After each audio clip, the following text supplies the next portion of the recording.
Perlausks ir ziema, un mežā šur tur sāk dziedāt kovārņi. Es esmu meža īpašnieks.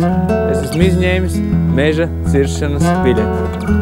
Varu sākt saimniekot cirsmā, bet pirms to darīt, varbūt vajag paskatīties, kādas ir jaunākās meža izstrādes tendences. Jo tās, tāpat kā mode, mainās visu laiku. Un kaut ko nezināt, nozīmē palaist vējā naudu. Latvijā dzīvojot un pa to daudz apkārt braukājot šaubas nerodas.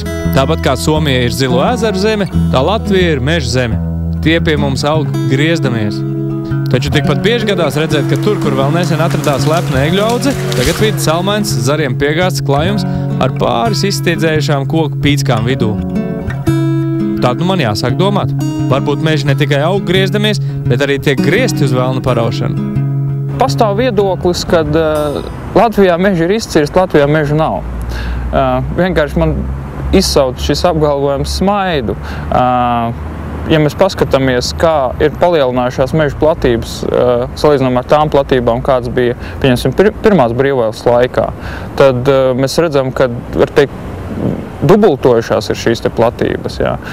Jo Latvijā Dieviņš ir devis tādus klimatiskos un augsnes apstākļus, ka, ja cilvēks neko nedara, tad tas mežs aug tikai klāt, aug pats no sevis.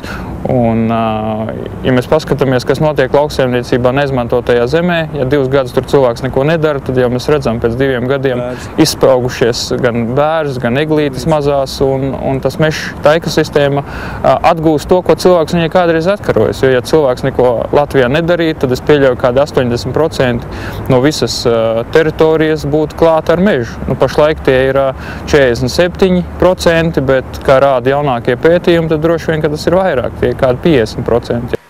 Ja mēs skatāmies plašāk uz šo lietu, tad koki ir baterijas, kurās uzkrāta saules enerģija. Un ja mēs to enerģiju pumpējam ārā no zemes, tad tas ir kā zemes asins. Bet koki izaug atkal jauni. Tas nozīmē, šī ir atjaunojama enerģija. Un ja mēs bez tā, ka mēs to koku pārdodam, dabonam labumu, vēl varam arī enerģijā pārvērst arī tos zarus, kas parasti paliek zemē, tad kāpēc to nedarīt? Ilgu laiku par īstu mantu te uzskatīja tikai lietas koku, smukus baļķēnus vai sliktākajā gadījumā tādus, ko var sazāģēt malkā. Zari un celmi bija tikai trauceklis, ko vajag turpat mežā sadedzināt.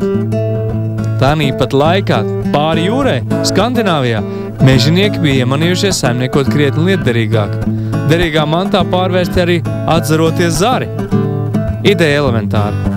Pat cirsmu brauc traktors, kuram pa vienu galu iet iekšā zaru muģeklis, bet pa otru nāk ārā smukas saprasētu zaru desas, kas piedevām vēl ir notītas ar aukliņu. Pēc tam šie ruļi turpat cirsmā tiek izžāvēti, aizvesti uz katlu mājām un tur to samaļ modernājā kurināmajā šķeldā. Nesen akcijas sabiedrība Latvijas valsts meži šādu agregātu atveda pastrādāt arī pie mums. Tagad mēs ar Latvijas valsts mežu biomasas ražošanas speciālistu Ojāru Keziku braucam uz Baldonas pusi. Apskatīt, ko tas skandināvu dampis sastrādājis.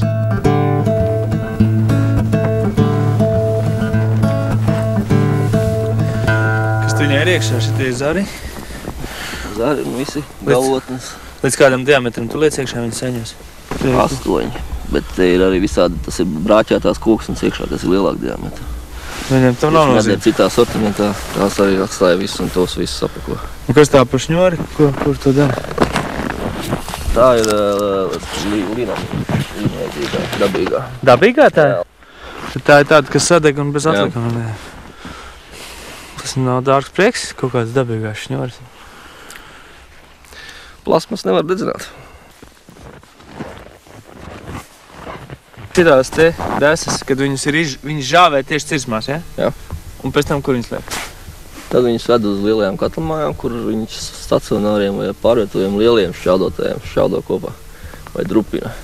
Bet tas smilts nav maz iekšā, tam šķeldotājiem tas nekas? Nu, drupinātājiem smilts nekaitē. Droši vien nākošais būs jautājums par to, cik daudz tāda sāņa sanāk, piemēram, no 1 hektāra. No 1 hektāra sanāk apmēram 70 šādi te saiņi.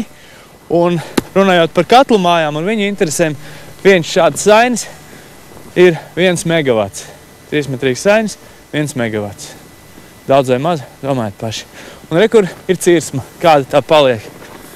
Zara vairs nav, viss ir uzardināts, tu sasēsies eglis spriedzi, un viss būs kārtībā. Tīrs. Šitā ir valsts meža cirsma, cik es saprotu, ja?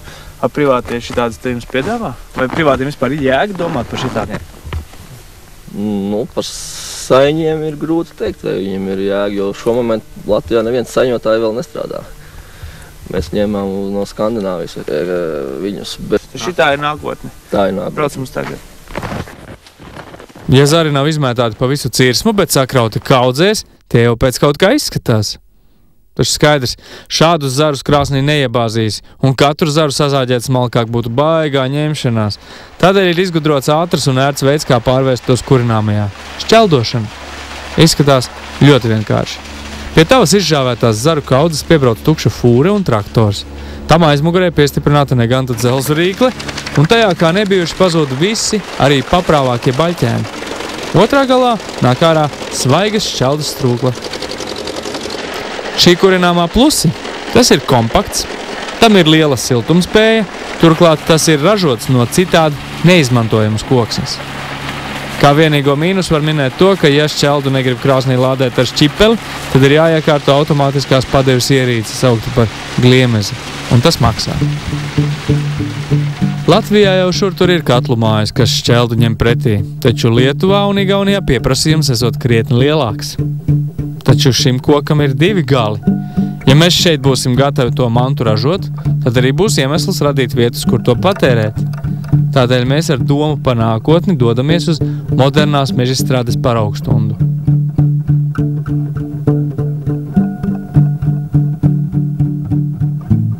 Baigais skudra, paskatīs, kāds izskatās. Tā kā skudra viņš, redzi?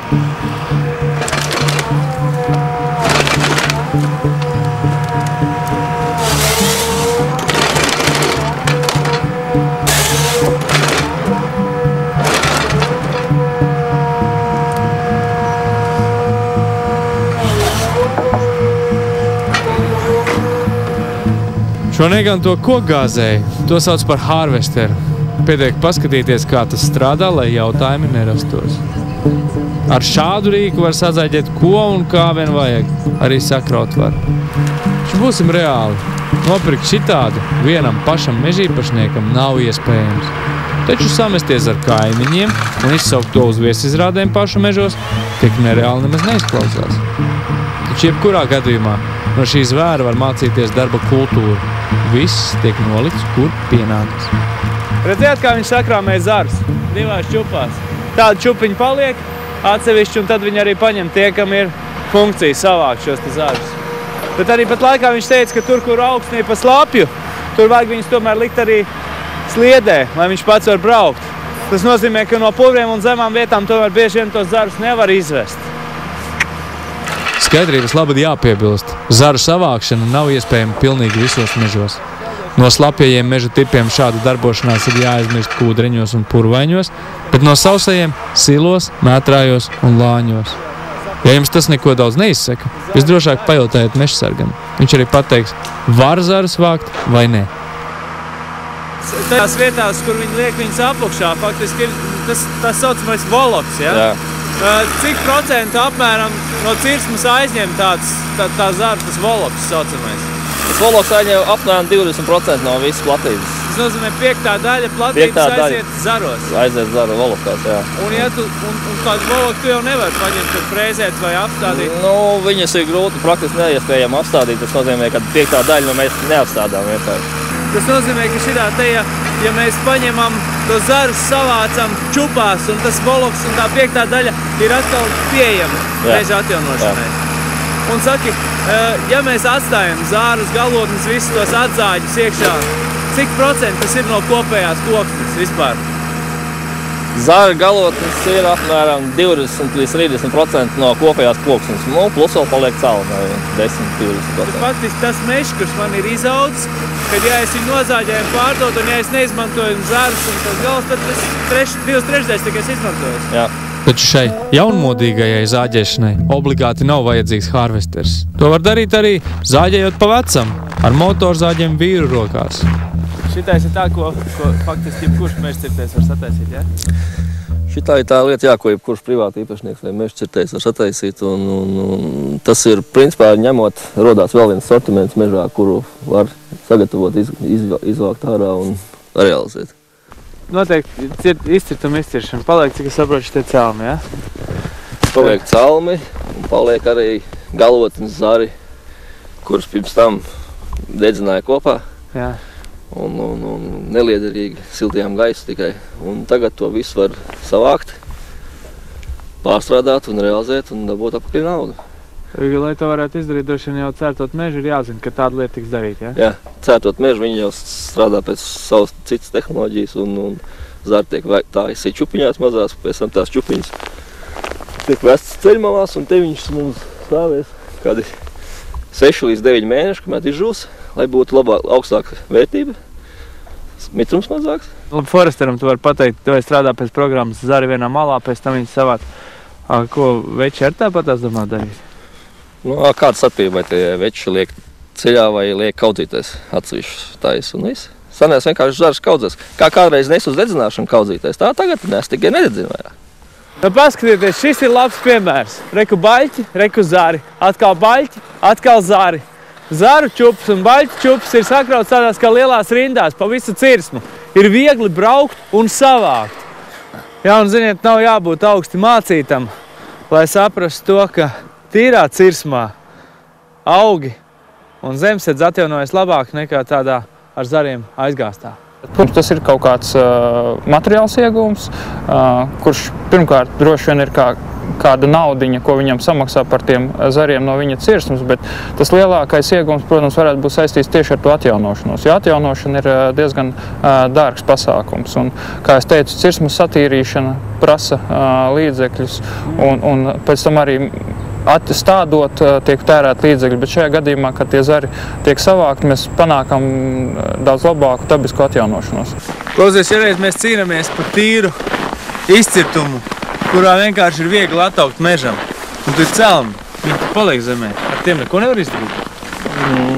Var. Skandināvi piekopja labas tehnoloģijas, kuras mēs esam sākuši pētīt, tagad tas celmu pārstrāda. Bet tas viss ir nākotnes attīstības jautājums. Kā ko viņi tiem celmiem dara nākotnē? Viņas rauj ārā, arī tieši tāpat ved ceļmalās un glabā gadu, un pēc tam ved uz lielajām katlamājām, kurās drupina viņas kopā. Tad tāds celms ir sadrupināms un tikpat... Celmā ir ļoti daudz siltumenerģijas iekšā, vairāk nekā, teiksim, vienā koksnes kubikmetrā ir vairāk nekā zaros iekšā. Tas tāpēc, ka viņš sveķienāk blīvāks. Jā, sapratu. Klausies, bet tas traktors dīc un rūc un erkājās, viņš visu laiku gāzē. Vai tā saļarka, ko jūs nodedzināt, nesanāk vairāk nekā tas labums, ko var iegūt tad, ja tie zari, kad viņi izžūst un sadeg, cik siltumiņš rodās? Nu, mēs esam pētījuši to un mums iznāk tā, ka uz vienu siltumenerģijas saļarkas vienību mēs dabūnām 20 pretīm siltumenerģijas vienības. Rādītājs ir salīdzinoši labs. 1/20? 1/20. Daudz atjaunojamās enerģijas, saļārku jau ir nafta. Ja kāds domā, ka nu tik skola rokā un jāskrien savākt zari no pērnajām cirsmām, tad tā tomēr neies krastā. Zari, kas vienu ziemu zem sniega pārlaiduši, labāk, lai paliek tur, kur bijuši. Bet plānojot jaunu koku pļauju, der ielāgot dažus padomus no ekspertiem. Tagad jau, principā, jebkurā gadījumā, ja zāģē mežu, domā, kam tu viņu nodosi. Tāpēc arī zāģē garums atsevišķi. Ar zariem ir tieši tas pats. Ja tu domā vākt zarus, tad jau laicīgi meklē, kam tu viņu dosi. Un tad tam tas vīriņš, tas atnāks, tas pakalpojums nedēļas, viņš jau atnāks un pateiks, vai kur, kā viņš var paņemt, kā likt. Tas viss tiek iepriekš jau atrunāts, jo uz pašiem uz savu galvu nevajag to darīt. Cik maksā šitādi kaudze? Negribu teikt, cik kubā maksā tāda kaudze? Tur pie apjomiem? Pie ceļa aptveri maksā kaut kādi aplats 50 līdz 2 lati pa bergkubikmetru.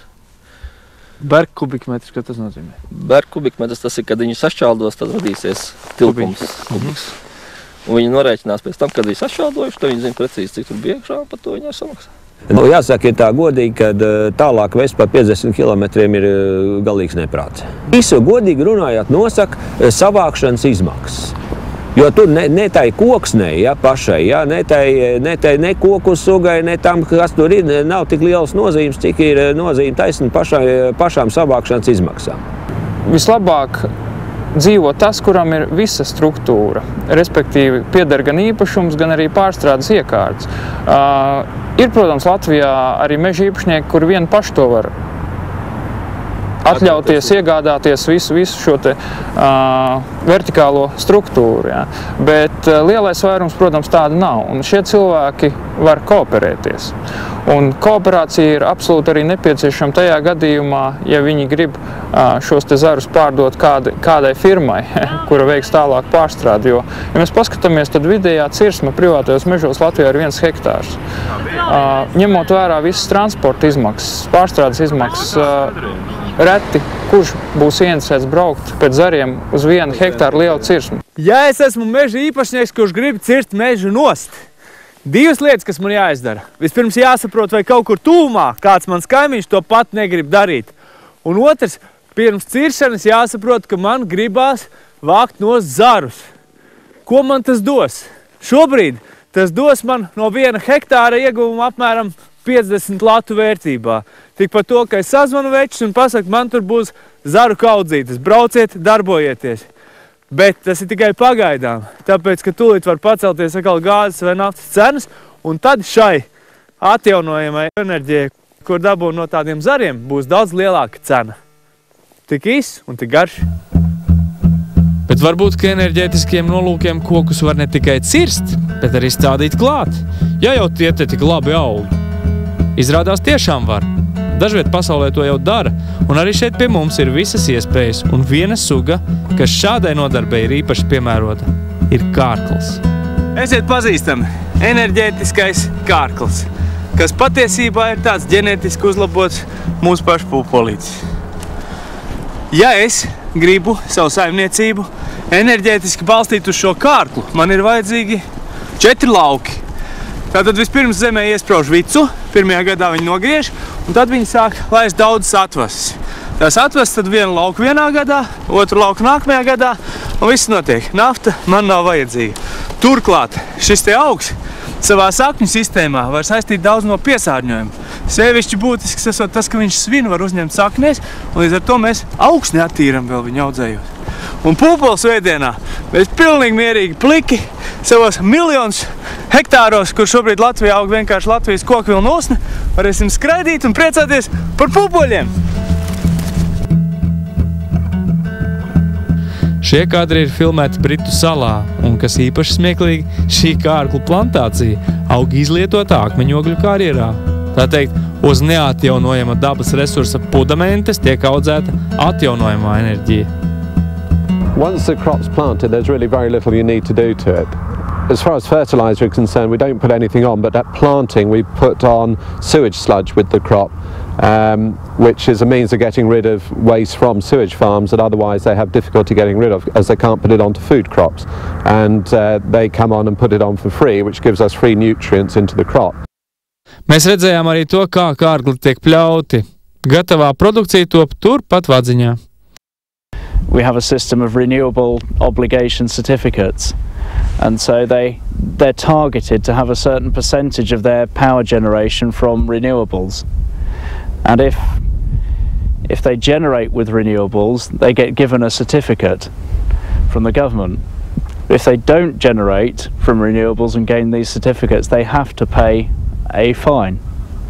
And the fine is then distributed amongst those that have generated, which is a real hit on these guys. So they not only get fined, but they see the money go to their competitor that's generated from renewables, and it's a huge incentive on them. Salīdzinājumam mūsu zemē Latvijā atjaunojamiem energoresursiem nodoklis ir lielāks nekā naftai vai gāzei vai akmeņogliem. Otra suga, ko pie mums Latvijā var audzēt, ir ātraudzīgā apse. Tā aug ievērojami ātrāk nekā parastā, līdz ar to, ja pats sēsi, tad pats varēsi arī pļaut, nevis cerēt, ka māsbērniņi sagaidīs, kad tevis stādītā plantāciņa būs izaugusi. Ja mēs paskatāmies pašlaik, kas notiek, tad lauksaimniecības produktiem ir noteikts kaut kādas kvotas. Savukārt koksnei tas pieprasījums tikai iet uz augšu, un es pieļauju, ka tuvākajā laikā nekāda ierobežojuma kādai koksnes tirzniecībai netiks noteikti. Nekādas kvotas nebūs. Tā ir perspektīva lieta, jebkurā gadījumā. Reiķināsim ļoti vienkārši. Pirmkārt Latvija apkurināja ar malku. Tātad praktiski mums pilnīgi pietiek, varētu teikt, siltumam mežu potenciāls pilnīgi atliek tiem galiem, un lietas koks arī izveid pirmskar Latvijā, un meži bija mazāk. Ja? Vienkārši aprēķina rāda tikai to, ka praktiski mēs ar, varētu teikt, ar koks, mēs varētu sev ar siltumu apgādāt. Kas notiktu, ja to naudu, ko valsts ir paredzējusi ieguldīt jaunā atomelektrostacijā, ieguldītu koksnes enerģētikas infrastruktūras uzcelšanai? Neviens jau nav parēķinājis. Varbūt, ka mēs neesam pamanījuši zelta āderi pašā deguna priekšā. Taču labāk jau negaidīt, ka kāds cits tavā vietā katlu mājas sabūvēs un katlu laukus apars un iestādīs, un akal apars un akal iestādīs. Labāk aiziet pie sava kaimiņa un aprunāties, ko mēs paši varētu darīt lietas labā.